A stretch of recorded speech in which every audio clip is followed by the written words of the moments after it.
Well guys, अब मैं आपको बता देता हूं कि जो हमारे प्रेजेंट टेंस में जो पहला हमारा होता है प्रेजेंट इंडेफिनिट बोलिए या सिंपल प्रेजेंट बोलिए, दोनों का मतलब एक ही होता है। तो मैं आपको उसको समझा दे रहा हूं कि उसका डेफिनेशन क्या होता है, यानी कि एक्सप्रेशन क्या होता है और उसका फॉर्मूला क्या होता है और कैसे जानेंगे, कैसे पहचानेंगे और कैसे बनाएंगे कि ये जो सेंटेंस है वो प्रेजेंट इंडेफिनिट यानी कि सिंपल प्रेजेंट का ही टेंस है। ठीक है ना।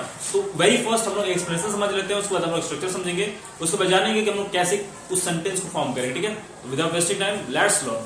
देखिए, जो हमारा एक्सप्लेनेशन है, एक्सप्लेनेशन पहले समझते हैं। एक्सप्लेनेशन मतलब की पहचान। एक्सप्लेनेशन मतलब मेरे कहने का मतलब पहचान की कैसे पहचाने कि जो सेंटेंस है, जो वाक्य है वो हमारे प्रेजेंट इंडेफिनिट यानी कि सिंपल प्रेजेंट के टेंस का ही है। ठीक है ना। तो देखिए, ऐसा लिखा जाता है ग्रामर से है कि जिस हिंदी वाक्य क्रिया के अंत में, जिस हिंदी वाक्य के क्रिया के अंत में, क्रिया के अंत में का है, ती है, ते है, रहता है, उसे हम प्रेजेंट,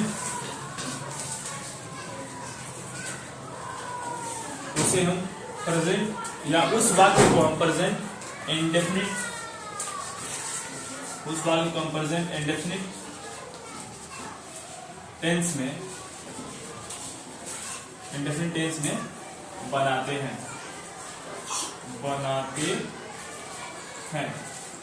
या वह वाक्य या वह टेंस, वह सेंटेंस प्रेजेंट इंडेफिनिट टेंस में होना समझा जाता है। तो सिंपल समझ लीजिए, जिस हिंदी वाक्य क्रिया का मतलब है तिये ते रहता है, उस हिंदी वाक्य क्रिया को हम क्या करते हैं, प्रेजेंट इंडेफिनिट टेंस में बनाते हैं।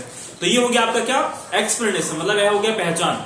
अब मैं आपको बताऊंगा इसका स्ट्रक्चर। क्या बताऊंगा मैं आपको, इसका स्ट्रक्चर। ठीक है, तो आई होप कि आपको ये समझ में आ रहा होगा कि प्रेजेंट टेंस की पहचान क्या है। जिस हिंदी वाक्य क्रिया के अंदर ता है, किए थे है, रहता है, उस हिंदी वाक्य क्रिया को क्या करते हैं, प्रेजेंट टेंस में होना समझाते हैं, उसको बनाते हैं। ठीक है ना। अब हम जानेंगे इसका क्या, अब हम जानेंगे इसका स्ट्रक्चर और फॉर्मूला जानेंगे। ठीक है, तो उसको देखते हैं, इसको समझ गए होंगे आप लोग। अब हम देखते हैं इसके फॉर्मूला को, इसका फॉर्मूला क्या है।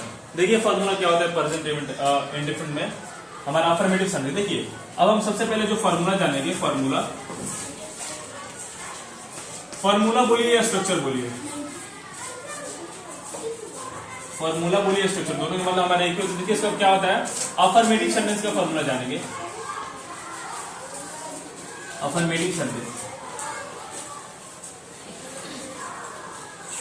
देखिए अफर्मेटिव सेंटेंस, अफर्मेटिव सेंटेंस का मतलब आपको पता ही होगा कि सकारात्मक वाक्य होता है, मतलब जिसमें हाँ ना शब्द ना हो, बस क्या हो, हाँ हो। ठीक है, जिसमें हम हानि भरते हैं। ठीक है, तो सकारात्मक जिसमें होता है, जिसमें हम हाँ का बोध कराते हैं। जैसे मान लीजिए स्ट्रक्चर, पहले अफर्मेटिव सेंटेंस का स्ट्रक्चर क्या होता है मैं आपको बता दूं, सब्जेक्ट प्लस V1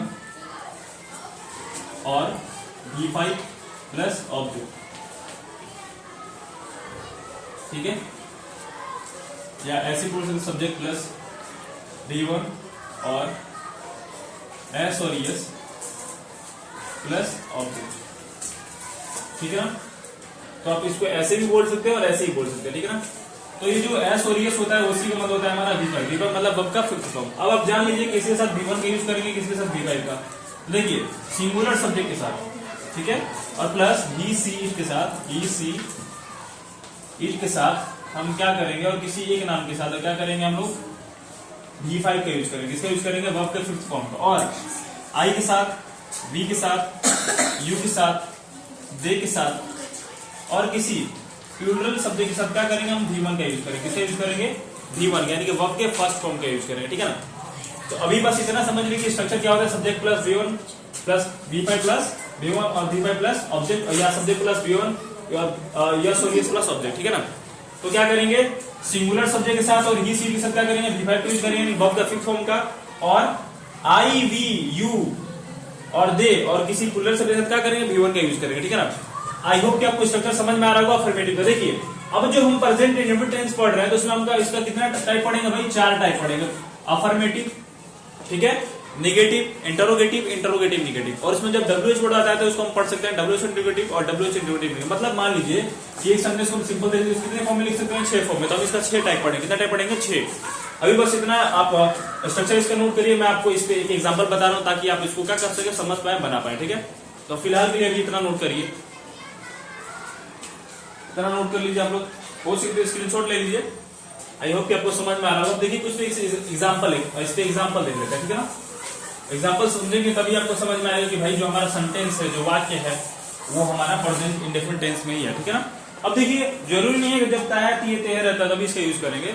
जब हम अपने वर्तमान के डेली एक्टिविटी, डेली के बारे में जब बात करना होता है, अपनी आदतों के बारे में बात करना होता है, फिर भी हम उसका प्रयोग करते हैं। जैसे मान लीजिए मुझे कहना है कि वह खाता है। देखिए एक सिंगुलर से ले रहे हैं, प्लूरल से ले रहे हैं, ताकि आपको समझ में आ जाए। तुम पढ़ते हो, तुम पढ़ते हो। देखिए इन दोनों में देखेंगे आप, ता है और तेहो आया है। आपको पता है कि वह खाता है, तो वह को हम इंग्लिश में क्या बोलते हैं, ही बोलते हैं। ही, वह खाता है तो क्या हो जाएगा, ही इट्स। क्या कर देंगे, ही इट्स। यहाँ पे यस क्यों लगाया, क्योंकि वह क्या है, सिंगुलर, और सिंगुलर शब्द इसको हम क्या करेंगे, V5 यूज करेंगे। V5 का मतलब क्या होता है, यस और यस, तो इसके साथ हम क्या लगाएंगे भाई, यस लगा देंगे। तुम पढ़ते हो, तो तुम का क्या होता है, यू होता है, और पढ़ना का क्या होता है, री। तो तुम पढ़ते हो क्या होता है, यू। अब इसके साथ यस और यस क्यों नहीं लगाए, क्योंकि ये यू है। यू हमारा क्या है, प्लूरल सब्जेक्ट है, इसलिए इसके साथ क्या करेंगे हम लोग, यस और यस का प्रयोग नहीं करेंगे, ठीक है ना। तो इसी प्रकार हम क्या करेंगे, सिंगुलर के साथ एस और यस, और प्लूरल के साथ एस और यस का प्रयोग नहीं करेंगे। और आपको सिंपल सा पता है कि जिस क्रियाक्रम में ताया ये तेह रहता है, उसका प्रयोग हम क्या करते हैं, प्रेजेंट इंडेफिनिट या सिंपल प्रेजेंट में करते हैं। आई होप कि आपको ये अफर्मेटिव सेंटेंस का एग्जांपल समझ में आया होगा। अब देखिए, अब जो हम दूसरा अब आगे बढ़ेंगे उसमें हम क्या करेंगे, निगेटिव सीखेंगे। अभी मैं आपको बताया अफर्मेटिव होता है, निगेटिव होता है, इंट्रोगेटिव होता है, इंट्रोगेटिव निगेटिव होता है, उसके बाद WHO इंट्रोगेटिव होता है, उसके बाद WHO इंट्रोगेटिव निगेटिव होता है। तो अभी मैं पहला बताया अफर्मेटिव, ठीक है ना। अब इसमें मैं कुछ एग्जांपल्स दे रहा हूं, ठीक है। आप लोग इसको होमवर्क कर लीजिए अगर आपको करना होगा तो।